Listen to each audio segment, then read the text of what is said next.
नमस्कार दोस्तों। आज मैं एक पिता की दिल को छू लेने वाली कहानी आप लोगों को सुनाने जा रही हूँ। यह दिल को छू जाने वाली स्टोरी है। एक पिता के जज्बातों की कहानी है।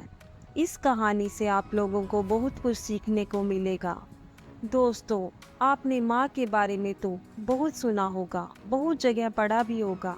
माँ के लिए अच्छी अच्छी हिंदी कहानियाँ लिखी गई हो, लेकिन पिता के बारे में बहुत कम ही लिखा गया है। तो दोस्तों, यह टचिंग स्टोरी उन फादर को समर्पित है जो अपने परिवार के लिए जी जान से काम करते हैं, खुद की इच्छाओं को मारकर अपने बच्चों के सपनों को पूरा करते हैं।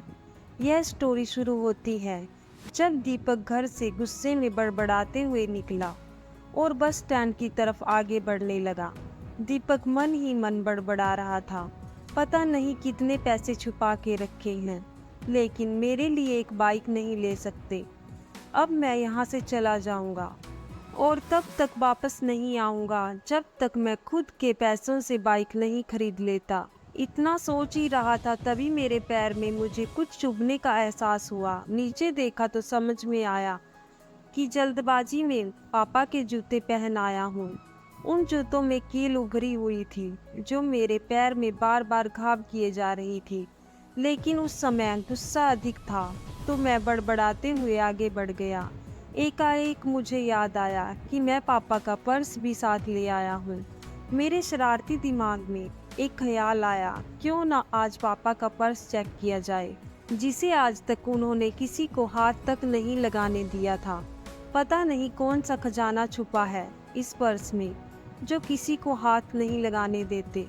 जब दीपक ने पापा का वह पुराना पर्स खोलकर देखा तो उसमें पैसे तो नहीं मिले, लेकिन पैसों की जगह पर एक डायरी रखी हुई थी। तब दीपक ने सोचा, तो यहाँ खजाना छुपा रखा है। मैं समझ रहा था कि यहाँ पापा ने लिखा होगा कि किस से कितने पैसे लेने हैं और किस को कितने पैसे दिए हैं, लेकिन मैं गलत था। जब मैंने उस छोटी सी डायरी का पहला पेज खोलकर देखा तो वहाँ पर जो लिखा था वह थोड़ा सीरियस कर देने वाला था। डायरी में जो लिखा था उसे पढ़ने के बाद मेरे चेहरे पर जो एक्सप्रेशन थे वह गायब हो चुके थे, क्योंकि डायरी में वैसा कुछ नहीं था जैसा मैं सोच रहा था। वहाँ पर उन पैसों का हिसाब लिखा हुआ था जो अलग अलग कामों के लिए अलग अलग लोगों से उधार लिए गए थे।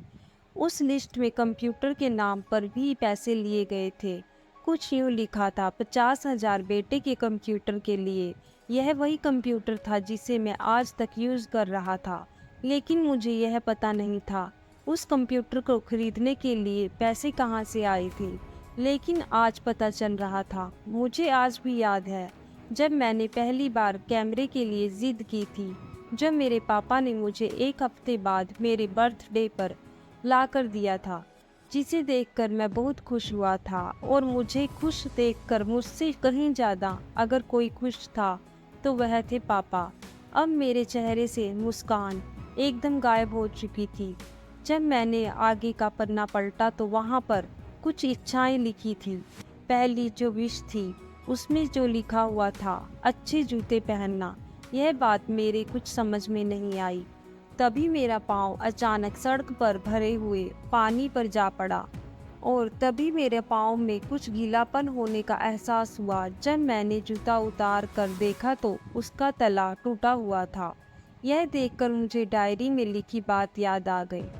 तभी मुझे माँ पापा की कई बातें याद आ रही थी कि कैसे माँ जब कहा करती थी पापा से, अब तो जूते पुराने हो गए, नए ले लीजिए, तो पापा अक्सर यह कहकर टाल दिया करते थे, जूते अभी और चलेंगे, अभी कुछ दिन पहले तो लिए थे। मुझे आज समझ आ रहा था कि कितने दिन और चलेंगे।